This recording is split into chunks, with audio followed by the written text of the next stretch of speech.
When I was growing up, Snow White and the Seven Dwarfs was still an event. The first Disney films I remember seeing in theaters were the 1985 re release of 101 Dalmatians, followed by 1986's The Great Mouse Detective, and culminating in the 50th anniversary re release of Snow White, after which point I was old enough to fall out of interest in new Disney animated films. That 50th anniversary of Snow White in 1987 was exciting, with all the customary merchandising tie-ins. I particularly remember the plush dwarves from Sears, and the pervasive feeling that Disney's first and greatest film was available to be seen by a whole new generation. Well, that sense is gone now, reserved only for Snow White becoming the go-to first release for each new prestige home video format. The first Masterpiece Collection VHS, the first Platinum Collection DVD, the first Diamond Collection Blu-ray, and the first Signature Collection Digital HD. I was honestly astonished when the Seven Dwarfs Mine Train ride for Walt Disney World was announced, because I thought an 88-year-old film would be a bit beyond the statute of limitations for a hot franchise. Sadly, I don't know that today's children will ever experience Snow White and the Seven Dwarfs as the event it should be. Astonishingly, until public backlash, it seemed that Disney itself was fully prepared to throw their first feature-length animated film under the bus. Rachel Zegler, who is playing the lead of Disney's CGI animated and sometimes live-action remake, had gotten her orders from Disney marketeers to bury the film, with the worst cliches pulled from the most ignorant Facebook memes. Something so deplorable that I hate even having to talk about her and the original film in the same breath. She seems to take particular issue with the film being from 1937 and exemplifying the values thereof. But let's be realistic. Few films today are as good as a film from 85 years ago, and certainly no film that Rachel Zegler has been in.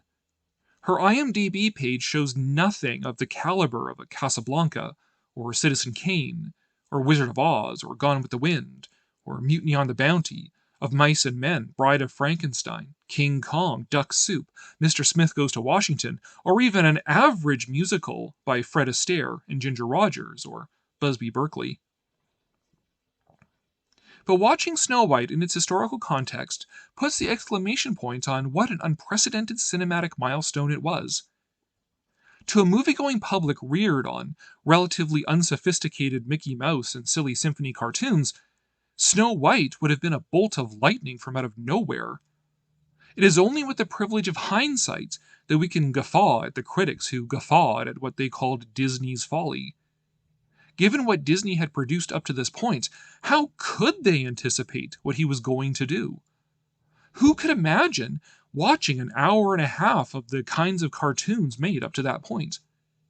The Mickey Mouse shorts were getting progressively better, but the only thing that could have clued anybody to what was in store was The Old Mill, released only months before, which was leaps and bounds ahead in presenting fluid, lifelike, and even realistic animation against painterly backdrops in cinematic depth, thanks to the invention of the multiplane camera. Disney's oeuvre of short gag films did nothing to prepare anyone for the masterful work of romance, drama, danger, pathos, sentiment, humor, music, and horror that flickered across screens in the Christmas of 1937. Snow White is a supremely consummate motion picture. It has everything, and tells its story with brevity, precision, and a tautness that we have only lost since. Compared to modern films, Snow White's pace is breakneck. We've barely met her before she's running screaming through a forest. It starts at only the 9-minute mark. Yet we know exactly everything we need to know about her, her motivations, and her antagonist. There is no wasted motion, which is understandable given that somebody would have had to sit and draw and ink and shoot that motion frame by frame. Live action or animation, Snow White is a clinic in making a film of epic scale that is in fighting trim, without the slightest bit of fat or bloat. There is more content in Snow White's 83 minutes than in a modern trilogy of 183-minute films. Nor does Disney pull any punches. The romantic song between Snow White and the prince is all soft lit and drifting blossoms and storybook castles. Her flight through the forest and the evil queen's subsequent transformation are absolutely terrifying. It was for no undue reason that Vincent Price cited Snow White and the Seven Dwarfs as the scariest movie that he had ever seen. The heart hardly pumps faster than for the animal's mad dash through the forest to save Snow White from the fateful apple, nor pines more after the melancholy beauty of her glass coffin under a weeping tree in a ray of light. It has just about everything one can put into a movie, and does it perfectly.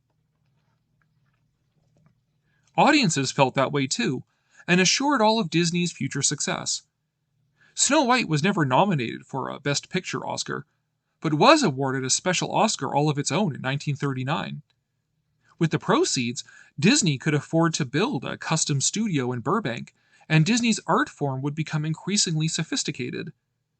Unfortunately, the film isn't easily understood or treated well by modern, far less sophisticated audiences. How unsophisticated are modern audiences? Well, sadly, many modern opinions about the film can be disabused by simply explaining what actually happens in the movie. Not its reputation, not the memes about it, but what actually happens in it. Snow White was the first Disney princess, and as such, she bears the brunt of the complaints about the Disney princesses in general. To a modern audience, she doesn't seem like enough of a sassy, do-it-herself girl boss who don't need no man. In fact, she's kind of simpering and nice and obsessed with love, and it's the prince that ultimately saves her from the curse of sleeping death. Kissing her corpse without consent. Gross! So what actually does happen? The film opens with young Snow White having been subdued by her stepmother, a vain and power-hungry woman who has seized the throne in the undisclosed absence of Snow White's father. The relationship between Snow White and the prince isn't the sum of the story. It's the precipitating incident, but is symptomatic of the larger issue between Snow White and the evil queen. The prince's interest in Snow White is emblematic of her growth from a child into a young woman, and thus growth into being more fair than the evil queen. What does it mean to be fair, though? Adaptations of Snow White have regularly suffered from Snow White being nowhere near as smoking hot as the evil queen. The evil queen is vainly obsessed with her physical beauty, bearing within herself an ugly soul that eventually emerges outwardly when she adopts the disguise of the old hag. Snow White, on the other hand, is revealed by the magic mirror to be the fairest in the land as a reflection of her physical beauty, but also the beauty of her personality. And this is where critics are most unfair towards Snow White, missing the point of the movie and accidentally siding with the villain. There is a strange habit among critics of the Disney princesses to take the villain as the moral voice of the movie. It is Ursula, Gaston, and the evil queen who think that only physical beauty matters, not the movies. The message of the movies is the opposite of that. Little Mermaid, Beauty and the Beast, and Snow White are all about how good character is what makes someone truly beautiful. Whereas the evil queen can only inspire fear, Snow White's strength of character, more than her physical beauty, inspires the love of princes, dwarves, woodsmen, and even the forest creatures. She is portrayed as having a resplendently lovely, optimistic, self-assured, and determined personality. Modern audiences seem to think she's weak because she's not sassy or smug or self-righteous, but that's also one of her strengths. Snow White is a gracious, humble, and sincere character in a sincere movie, which is exactly why she gets so much hatred from smug, sassy, self-righteous, and insincere modern critics. In fact, by eschewing Snow White's character, they seek to turn her into a villain. In the lines given to her by Disney's marketeers, Ziegler smugly declares how the live action remake's idea of fairness is about Snow White coming into her own and being the leader that her father says she can be, complete with a new song she sings about how amazing she is. But the pursuit of power is the motivation of a villain. It's villains who want power, to be powerful, to show the world how powerful they are. Good people do not pursue power. Good people pursue service. Shortly after running in terror through a darkened forest after narrowly escaping an assassination attempt ordered by her own stepmother, Snow White chastises herself for losing control of her emotions. Like, don't be so hard on yourself, Snow. You've had a bad day. In an age of microaggressions and performative offense, the original Snow White is embarrassed for letting her emotions carry her away after an assassination attempt. Led to the dwarf cottage by the wildlife charmed by her kindness and gentleness, she rolls up her sleeves and gets to work cleaning it, out of a maternal instinct and sense of social responsibility to the children that she presumes live there. When she and the Seven Dwarfs discover each other, they work out an equitable deal for room and board. Neither one is exploiting the other, and the dwarves aren't just doing the bidding of some strange girl that just showed up and started bossing them around.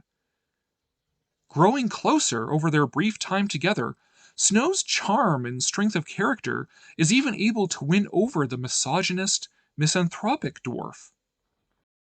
Incidentally, these dwarves are not supposed to be people afflicted with achondroplasia, or what is commonly called dwarfism.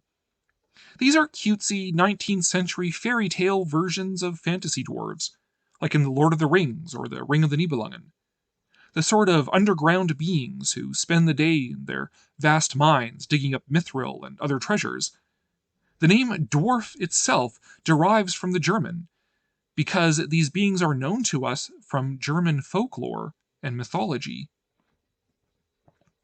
This is, in turn, another example of how the story of Snow White isn't just a generic fairy tale.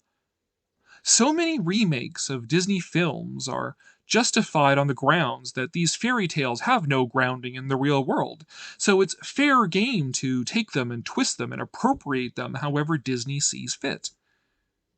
Well, no. It is only that Americans see European stories as theirs and therefore generic, while seeing Middle Eastern or Asian stories as something exotic and other.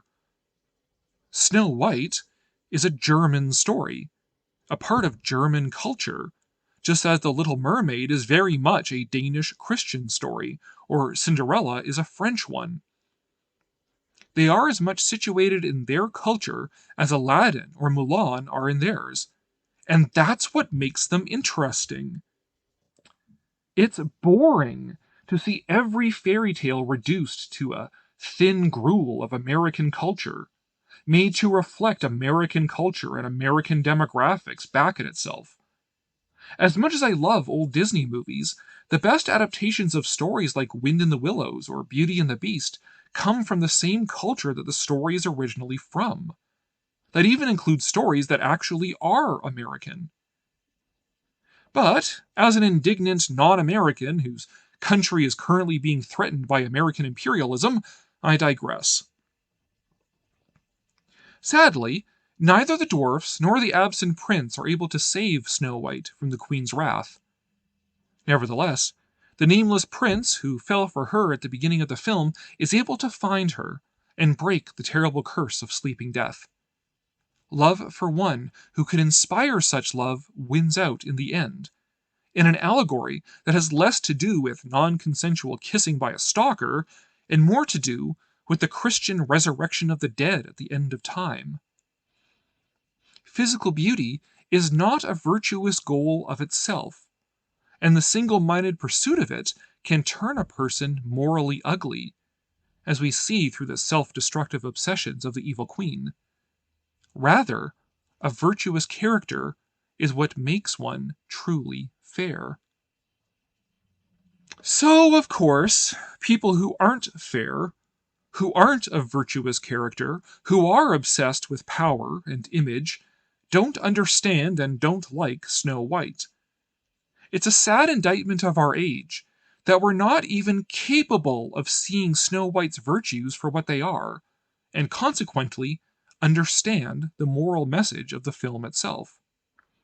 But because audiences were more sophisticated in 1937, they did understand that. Coming out of the Great Depression and careening headlong into World War II, a pair of hardships that people in North America today have no comprehension of, they did have the gravitas to respond to Snow White and the Seven Dwarfs in a way that we don't really today. They understood concepts like moral virtue and a chin up attitude because their lives literally depended upon them.